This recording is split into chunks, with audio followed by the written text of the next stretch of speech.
ಹಿಂದೂ ಸಂಪ್ರದಾಯದ ಪ್ರಕಾರ ಮನೆಯೊಳಗೆ ಇರಬಾರದು ಎಂದು ಹೇಳುವ 10 ವಸ್ತುಗಳು ಇಲ್ಲಿವೆ.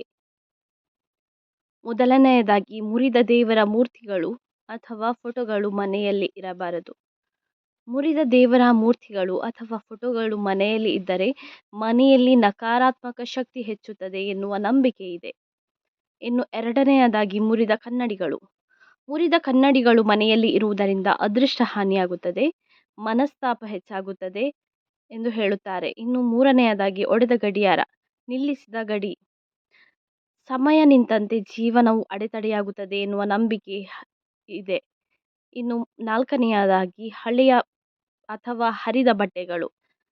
ಈ ರೀತಿಯ ಬಟ್ಟೆಗಳನ್ನು ಧರಿಸುವುದರಿಂದ ದಾರಿದ್ರ್ಯ ಮತ್ತು ನಕಾರಾತ್ಮಕ ಶಕ್ತಿ ಹೆಚ್ಚುತ್ತದೆ ಎಂದು ನಂಬಲಾಗುತ್ತದೆ. ಇನ್ನು ಐದನೆಯದಾಗಿ ಒಡೆದ ಪಾತ್ರೆಗಳು, ಪ್ಲೇಟ್ ಅಥವಾ ಗ್ಲಾಸ್. ಮನೆಯಲ್ಲಿ ಶಾಂತಿ ಭಂಗವಾಗುತ್ತದೆ ಎಂದು ಹೇಳುತ್ತಾರೆ. ಮುಂದಿನದಾಗಿ ಒಣಗಿದ ಹೂಗಳು ಅಥವಾ ಒಣ ಎಲೆಗಳು. ಜೀವಶಕ್ತಿ ಇಲ್ಲದ ವಸ್ತುಗಳು ದುಃಖ ತರುತ್ತದೆ ಎನ್ನುವ ನಂಬಿಕೆ ಇದೆ.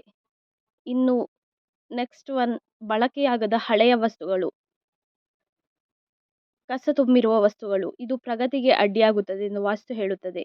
ಮುಂದಿನದು ಕಸ ತುಂಬಿರುವ ಧೂಳು ಪೆಟ್ಟಿಗೆ, ಕ್ಲೀನ್ ಮಾಡದೇ ಇರುವುದು. ಲಕ್ಷ್ಮೀ ದೇವಿಯು ಇಂಥ ಮನೆಗಳಲ್ಲಿ ವಾಸ ಮಾಡುವುದಿಲ್ಲ ಎನ್ನುವ ನಂಬಿಕೆ ಇದೆ.